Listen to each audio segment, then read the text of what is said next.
যে পাডি আর বালিশ লয়ে বাইথান বাড়া গেছি, কারণ একটু পরে কারেন্ট থাকতো না। যদিও এখন কারেন্ট আছে, কিন্তু একটু পরে মুসলাকা দিয়া কইলেও কারেন্ট থাকতো না। কারণ যে অবস্থা, দিনে মনে 2 ঘন্টা কারেন্টও থাকে না। তো এখন আমার খুবই একটা ঘুমের দরকার, কারণ ডিউটি করে আইছি, এলিয়া বালিশ পাডি লয়ে বাড়াইছি।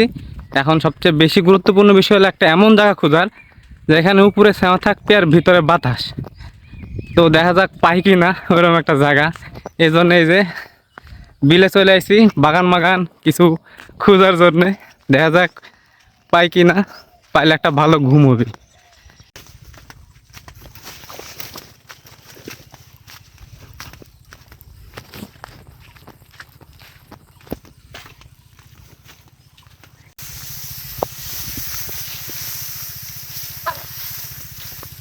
তো বেশি খোঁজাখুঁজি করা লাগে নাই, আমি আমার গন্তব্যে চলে আইছি। মানে আমি আমার শোয়ার জায়গা পাই গেছি, এমন জায়গা যেখানে উপরে ছাওয়া আর নিচে অফুরন্ত বাতাস, ওরকম জায়গা পাই গেছি।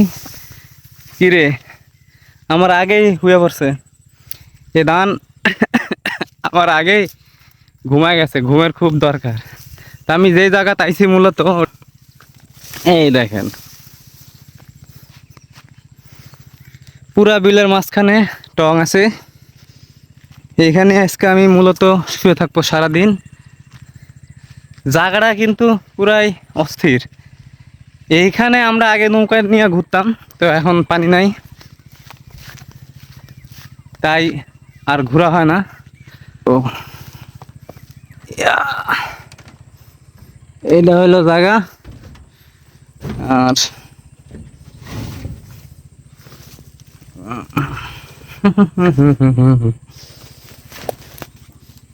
ইয়া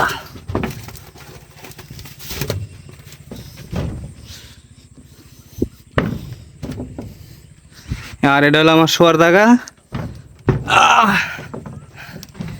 সবচেয়ে মজার বিষয় হলো এখন কারেন্ট থাকলে কি না থাকলে কি, এখানে এখন আপাতত মোটামুটি ভালোই বাতাস আছে।